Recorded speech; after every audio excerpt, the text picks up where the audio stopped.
소개팅에서 실패하셨나요? 아니면 소개팅을 앞두고 계신가요?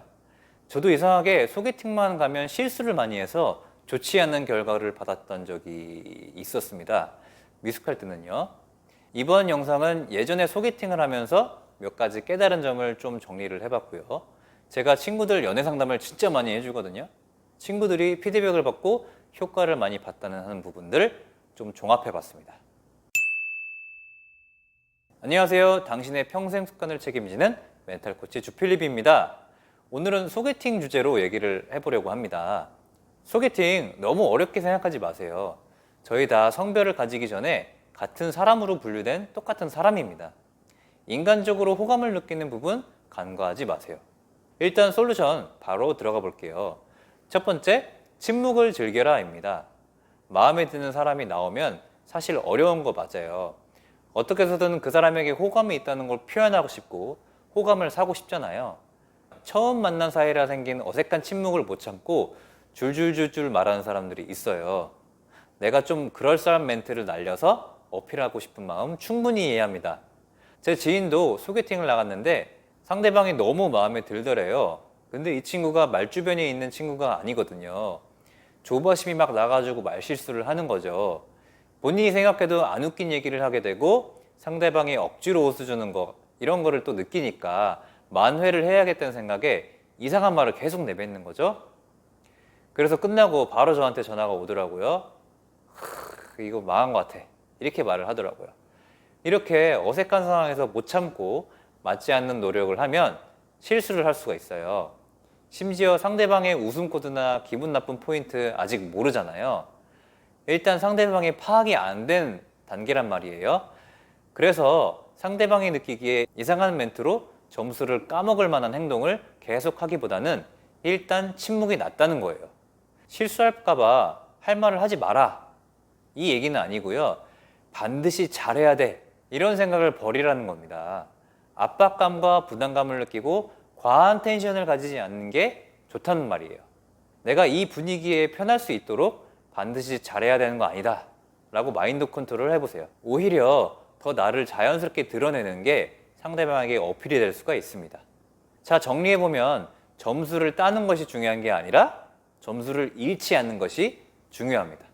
두 번째, 상대방에 대해 알아가기입니다. 경청해주고 반응해주고 공감해주고 이 세 가지만 해도 반은 성공합니다. 옥순이라는 친구가 소개팅 나갔던 이야기를 들려줬는데요. 상대 남자는 고려대학교 교수님이었어요.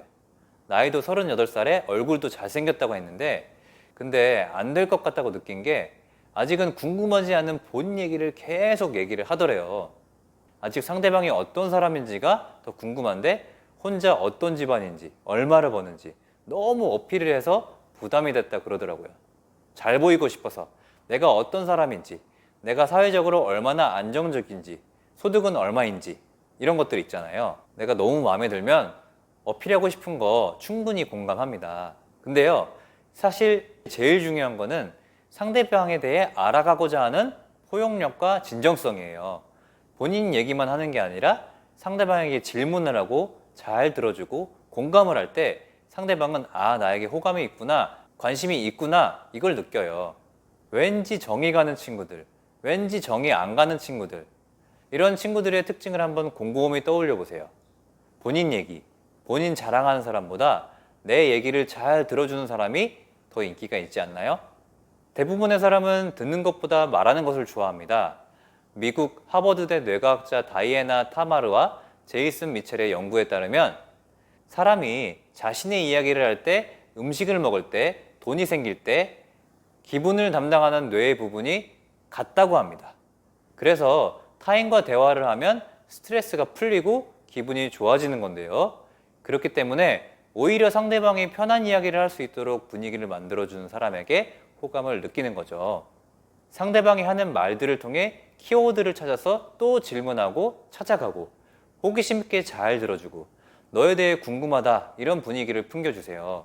취미는 무엇인지, 언제 즐거움을 느끼는지 이런 질문을 통해 상대방을 알아가기도 하고 실제로 상대방은 본인이 좋아하는 취미를 얘기를 할 수 있으니까 신나서 얘기할 수 있는 거죠.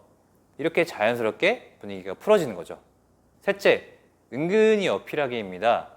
잘하는 걸 대놓고 드러내기보다는 차라리 약한 점을 얘기하세요. 예를 들면 이런 거죠. 회사에서 어떤 갈등 상황이 있었는데 이것 때문에 힘들어서 최근에 잠을 잘 못 잤다. 왜 갈등이 났는지 생각해 보니까 소통이 문제인 것 같아서 바로 티타임 시간을 가져서 서로 이야기를 해보는 시간을 가졌다. 역시 관계를 잘하려면 솔직한 대화인 것 같다. 이렇게 내가 감정적으로 흔들렸던 어찌 보면 약점 같은 상황들을 얘기해 보세요. 그러면 표면적으로는 약점이지만 사실 들여다보면 이 사람은 이런 걸 문제라고 느끼고 이렇게 문제를 푸는구나. 약점을 드러낼 수 있는 자신감 있고 용기 있는 사람이구나. 이런 문제 상황들을 통해 성장하고 스스로 철학을 가질 수 있는 사람이구나. 이렇게 더 어필하는 부분이 될 수가 있어요. 이 사람한테 비전이 있구나. 이렇게 느끼게 됩니다. 물론 처음 만난 사이에서 너무 무거운 약점은 독이지만 누구나 겪어봤을 가벼운 약점은 오히려 호강을 살 수가 있습니다. 잘 보이려는 사람에게 나의 약점을 드러내라니 이게 무슨 소리야 하실 수 있어요. 비즈니스 컨설턴트이자 미국의 작가인 켄 블란차드는 상대방의 환심을 사는 가장 좋은 방법은 당신의 무지나 약점을 솔직하게 인정하는 일이다 라고 말합니다. 스토리를 가지고 자랑보다는 나의 약점을 보이면서 비전을 보여주는 사람이 더 매력적이라는 거죠. 자, 이렇게 소개팅 필수 성공법에 대해 알아봤습니다. 여러분, 결론적으로는 상대방이 어떤 걸 원하는지 분위기를 읽는 것이 가장 중요합니다.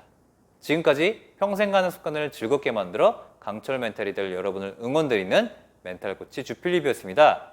여러분의 구독과 좋아요는 멘탈 코칭의 원동력이 됩니다. 감사합니다.